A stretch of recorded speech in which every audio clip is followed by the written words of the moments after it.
Hey, so if you're trying to land a job faster, yeah, learning how to properly search on Glassdoor can actually make a big difference. In this quick guide, I'll show you how to search jobs step by step. First, go to Glassdoor and click on the job section.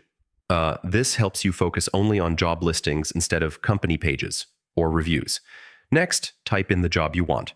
So, like marketing manager, data entry, or even just a skill like Excel. Now add your location. This can be your city, a specific country, or even remote if you're looking for online work. All right, once you search, you'll see a list of jobs. Take a moment to scan titles, company names, and salary estimates before clicking anything. Now, this part is important. Use filters. So, set things like full-time, part-time, experience level, or even salary range to narrow your results. Click into a few listings and compare them.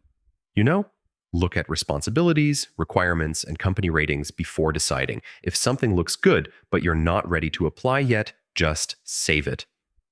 This helps you keep track of better opportunities. So, yeah, that's how you search for jobs on Glassdoor the right way. Once you get used to filters and keywords, finding jobs becomes way easier.